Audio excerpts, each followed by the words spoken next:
Hello all, welcome back. Today we are going to do an April reading roundup. First, for a purely gratuitous moment for myself, clearly I got my hairs chopped off. I'm not sure how I feel about it yet.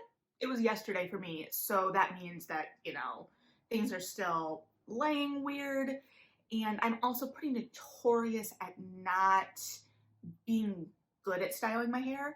So we'll see how this goes. Usually in the summer, or whenever I just get tired of my hair being ridiculously long, I will cut to shoulder length, and somehow we ended up at a bob instead. And it wasn't like the stylist messed up. She was wonderful and was tipped very well.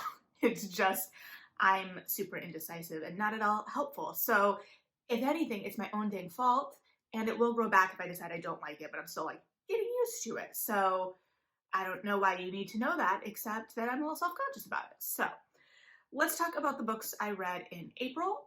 And yeah, so the first book I read, we're going to go right into potentially very unpopular opinions. So you may hate me in 1 second. I read 3 Parts Dead by Max Gladstone, which is a fantasy. And I actually read this for a book club. Another of my book club members and friends, good friends, really wanted to read it based on what she was seeing about it online, and so we read it, and I did not enjoy it, is a nice way to put it, I guess.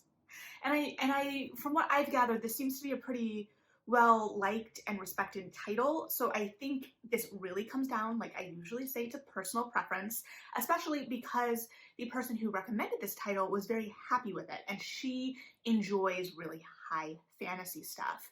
Where I had trouble was, while I appreciated that it attempted to introduce us to this world and let us explore this world actively, it felt like it threw us in without giving us any lay of the land. The action just kind of went, and it felt like the action was happening because those action beats needed to happen. I think my main struggle as a reader came down to feeling like the characters weren't fleshed out as people so much as what they needed to be to fit the plot, and the fact that we never really got to know them.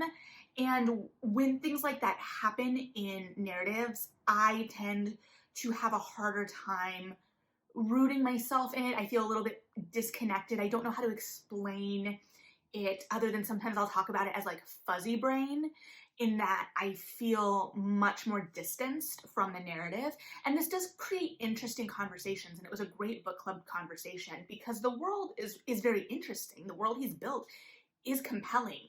And Emily, my friend, was super compelled by that world, and she enjoys world building of that nature. And it also brought up this really interesting discussion on how we read and whether we picture things in our heads as we read, if we get that mental image, which is something I'm still kind of thinking about because I feel like I get more shadowy, outline type images. Maybe it's I need to think on it more and kind of assess that more in the moment, and that might be a larger conversation, but that is something that also came out of this discussion. So it was a really good discussion, and I'm really interested in where this series goes, but I'm interested in the sense that I want Emily to tell me where it goes when she reads it.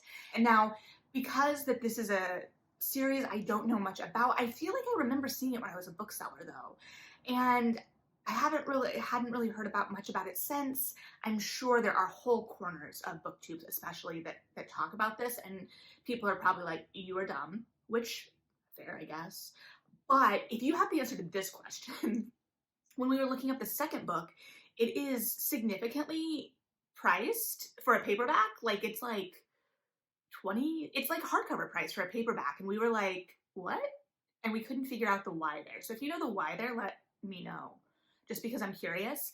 So that being said, I didn't enjoy this, but I know 100% that is a very personal preference, and there are many, many readers that really loved this, and especially I think if you like really intricate worlds. And I was especially intrigued by the idea of contracts being so central to the world building in this.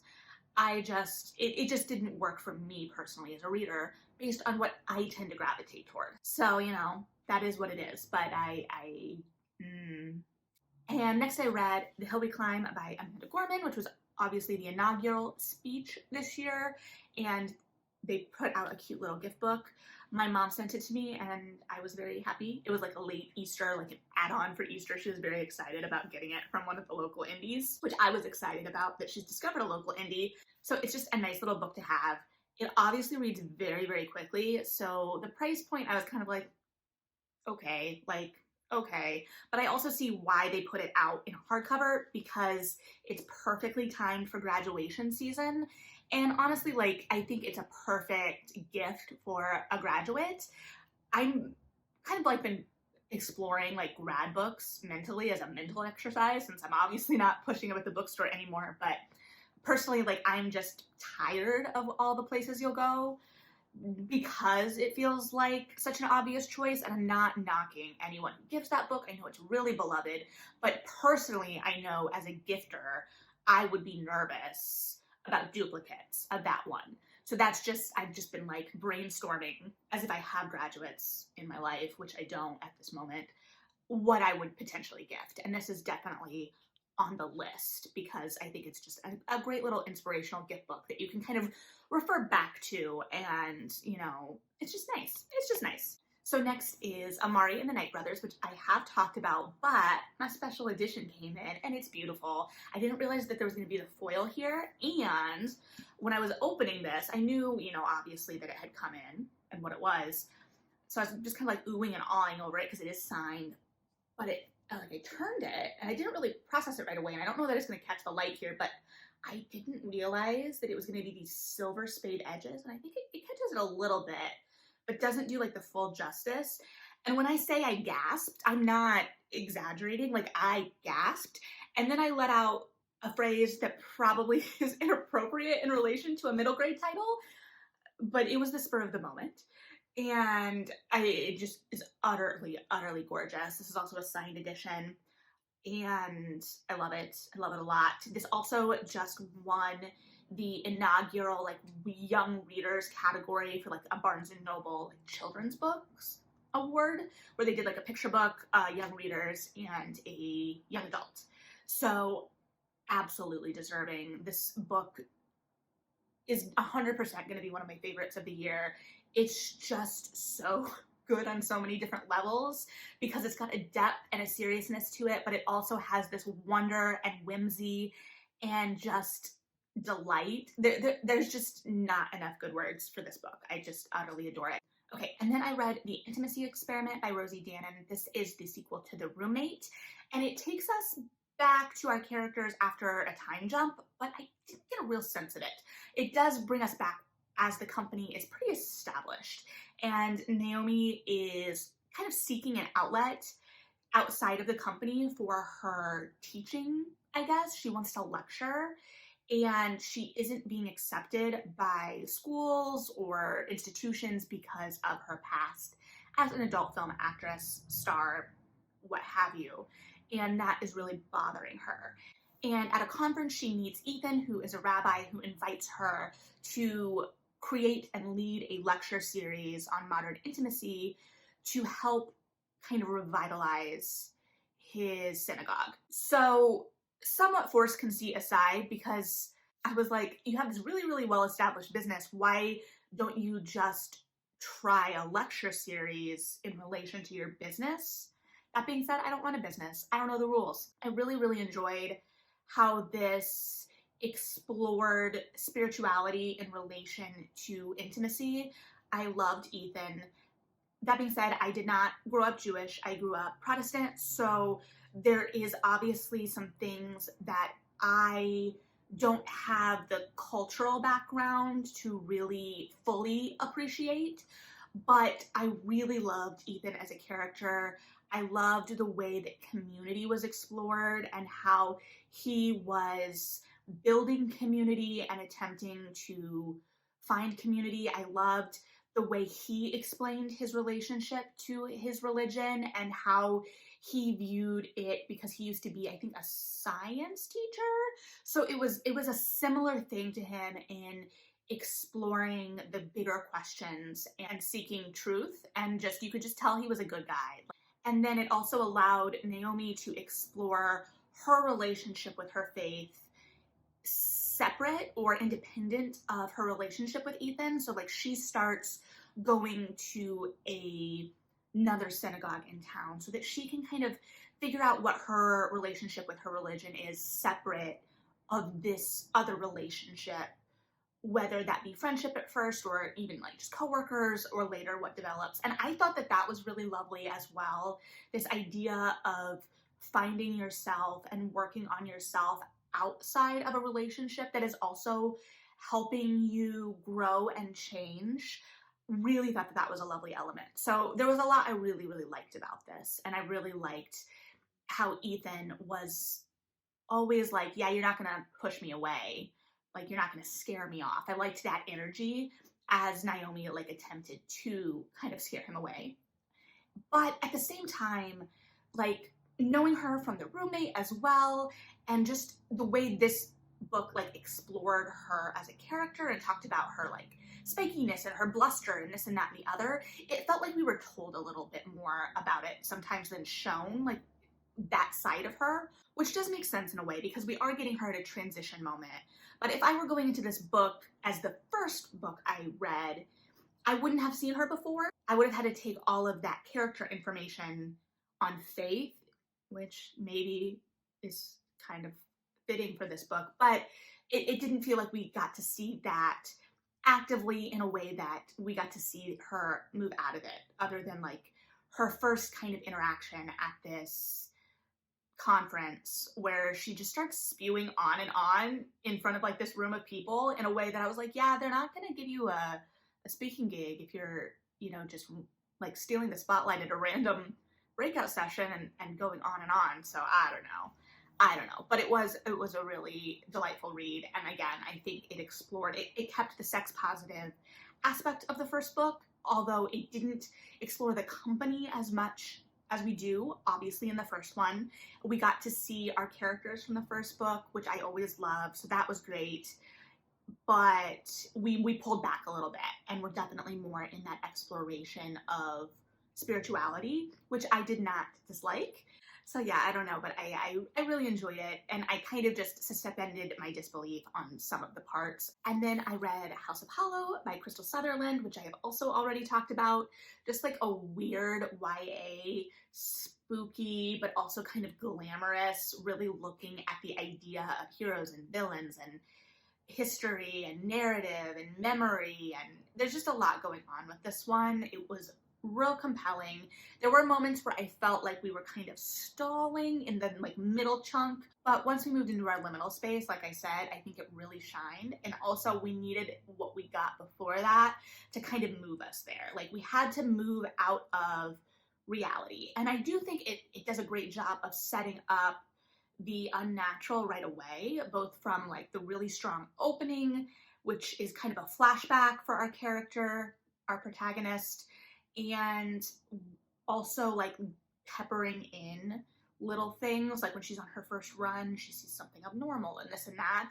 So it ramps up and we have to get to the kind of tension point of that end. So there's a lot of really delicate work in terms of pacing and tone and mood here, and that's just the nature of the format and the genre, but I think that it's really compelling too.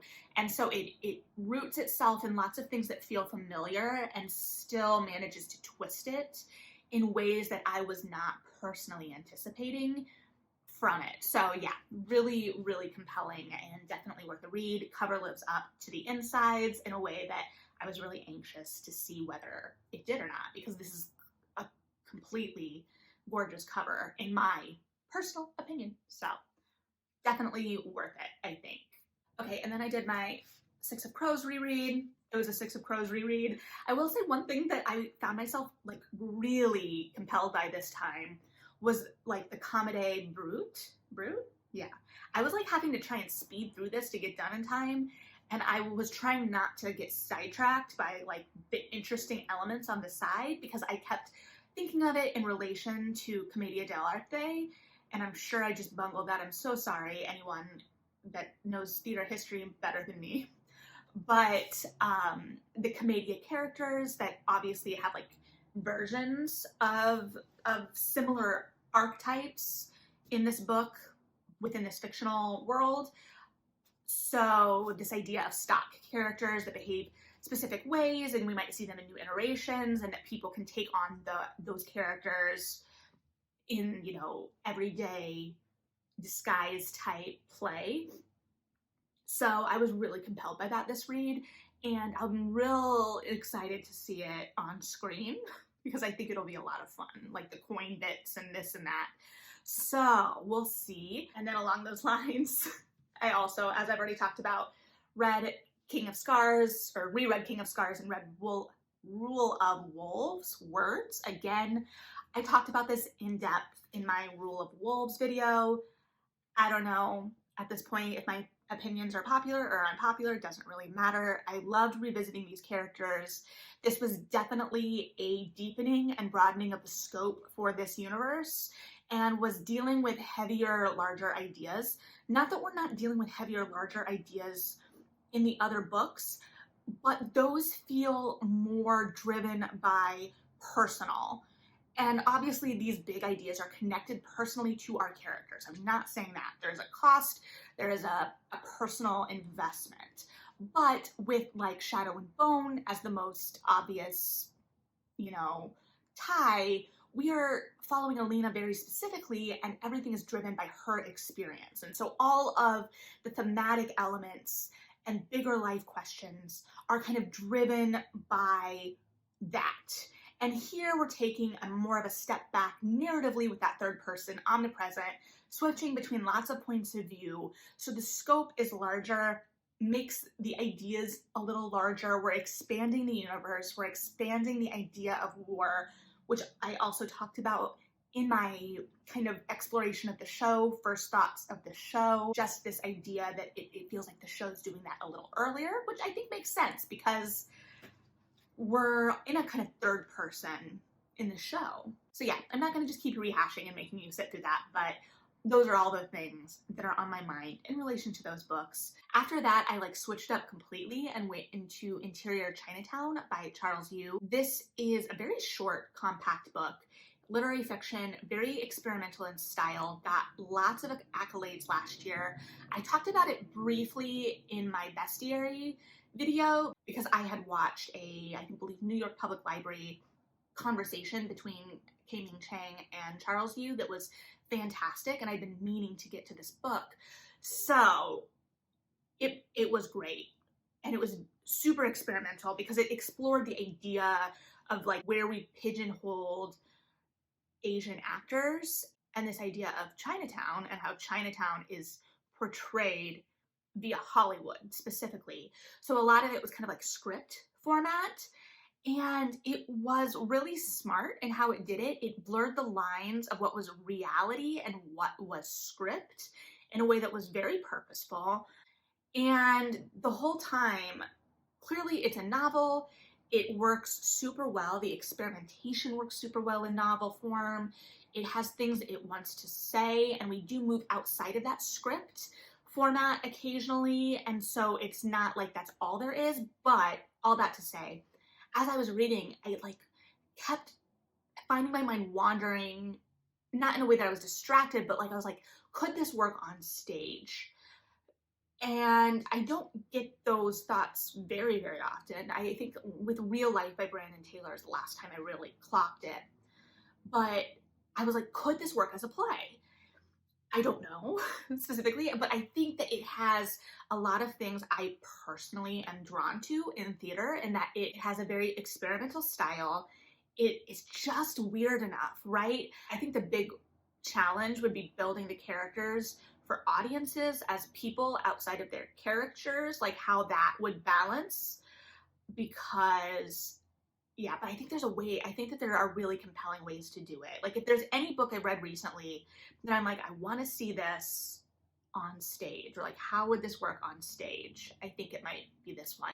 This book was very compelling to me. Like it had a lot to dig into. It's very short, but it's dense, and not dense in an inaccessible way, but in that there is a lot there. there is a lot said in a little bit of space. So you could really you could either breeze through it and you're still gonna get a lot, or you could really sit with it as well, or go back. So there's just a lot there. I think that it deserves all of the accolades it was getting because it's doing something really fresh and new.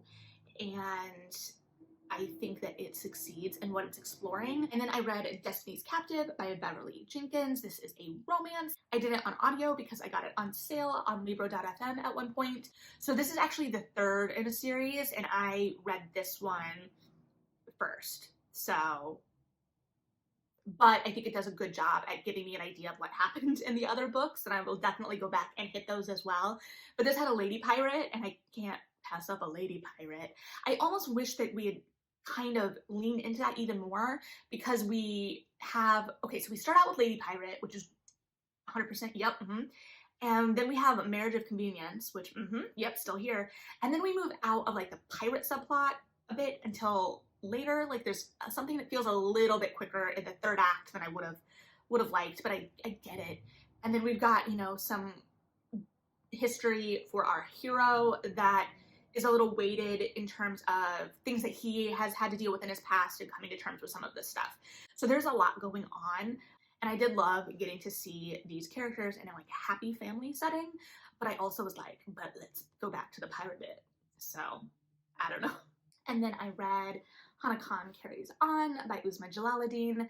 This I already chatted about more in depth, but is another flavor of her kind of hate to love romance that we got in Aisha at Last, her debut. This is much more You've Got Mail, while that was much more Pride and Prejudice. This is a less so beat for beat retelling though. Like Aisha at Last felt much more like to the form of Pride and Prejudice, and this is just like to the spirit. Well, I don't want to say to the form, listen, Aisha at Last is one of my favorite Pride and Prejudice retellings, in that I think it both gets to the spirit of the original text while breathing new life and updating the explorations for a modern audience and a modern rom-com audience. So that's neither here nor there. It's not a critique of either. I just more mean like you're not going to be able to transcribe perfectly from You've Got Mail to this. It's just more like the scenarios and the conceit, but still a really great hook, and the sense of community in this is really great as well. The sense of family, there's some great banter, there's just a lot going on for it, while it also gets at some bigger ideas. But yeah, a delight. I'm really excited to see what she continues to do with her future books. Like I said before, it's a different type of hate to love dynamic that still manages to be fresh. So I'll be interested to see if she continues to explore kind of hate to love tensions, or if she tries a different dynamic. Either way, I think it'll be a joy. I'm just really curious to see what it's gonna be. And then finally, I reread a lot this month, but I reread The Hating Game by Sally Thorne for my romance book club. Now this is interesting because hate to love is one of my favorite tropes, as I think I've established, but we went in for the hate to love and we started with Bridgerton with the Duke and I. So we're like, let's do a contemporary. So we are like The Hating Game, which I've already read and remember really, really loving. And I reacted differently this go around. That being said, I still really enjoyed it, but there were things that I didn't remember that were harder for me this go around. And I don't know if it's because since then, it's not totally this, but since then I read her second book. I didn't respond well to that one. I didn't enjoy it, but I still remember being like, but I love The Hating Game. So it was hard for me going back to not have loved every element of this book the second go around. The beginning was a little meaner and pettier than I remember. And I get it in the sense that you want that tension, but you don't want it to be irredeemable, right? They have to be able to get over it and make up for it to be a romance, but it just felt meaner. And also I was like, how are either of these two up for COO if they have that many HR complaints between them, and there's all of this other stuff going on. I was like, okay, suspend your disbelief. There was a nickname for the boss that I did not remember that really bothered me. It was pretty fat shamey. And I get that the narrative was trying to color him or present him as kind of a creep, but, or at least at the best reading inept, but it just felt gross and mean. I didn't like it. And one thing that got to me later, or I clocked later, and this may have just been I wasn't reading nuanced enough or didn't go back to track it well enough, was, you know, the focus on Josh's body, and he expresses eventually that makes him uncomfortable. And he doesn't want to be wanted just for his body, which is completely fair. And I thought it was a really interesting and good exploration of having, you know, some male insecurity there, and also like that idea of wanting to be more than just your body. So I get it. But then after he expressed that, I was acutely aware when the narrative mentioned his body, right? Especially because it was first person. So we were only on Lucy's head. So we know that she was noticing it, which I get to a certain extent. You're still going to notice things. But it felt weird for the narrative to linger there in any way after he had set a boundary. And I was like, we need to be respecting the boundaries. I don't know. Maybe, I don't know. There were still parts of it that, like, the second time around hit just as good, right? Like, the part where she gets sick is wonderful. I really liked the wedding. Like, that was satisfying and cathartic to me. And we still really enjoyed it as a book club overall, but, like, those were some of the moments personally that I was like, oh, that takes me out of the world. It makes me a little sadder and, like, feels a little ickier this go around, for lack of a better word, than I remember. And I think it also gets at, like, just how quick romance moves, because this was published in 2016. So in my mind, it's not an old romance, but we've moved quickly in terms of how we conceptualize some things in the genre. So I don't know where I'm going there. I'd be interested if you've read this recently, what you thought, or if you reread recently, if you changed anywhere on there as well. Again, still really enjoyed it. I'd be interested to see what the movie does. I do think I really felt the lack of Josh's point of view this go around. I don't know the first time that I read it that I tracked that it was first person and how that felt different narratively. And this time I definitely did. It felt weird not getting his point of view. I understand that may have shown the hand of the game a little too early. I think that there may have been narrative ways around it. I don't know. And that may have been a protagonist lying to the reader a little too much if it had, I don't know. But it was something that I noticed more this go around. What that means is neither here nor there, like, right? It still impacts the story even if it was the proper choice, if that makes sense, right? So I don't know. So I think I read 13 books this month. Again, a lot, 4 rereads, because Rule of Wolves was new, which for me is a lot. I was excited that I was still able to get through 13 titles. I was a little nervous because the Grishaverse books are pretty chunky. Wasn't sure what was going to happen there. So obviously the Amanda Gorman was very, like, short. So that may be cheating a little bit, but you know what? It counts. I read it. So that's what I read this month. If you read any of these, be interested to hear your thoughts, or, you know, what did you read this month? Last month that you really, really loved? I don't know. So yeah, thanks for hanging out as I babbled about these books. Appreciate you and your time. Read something good, and yeah,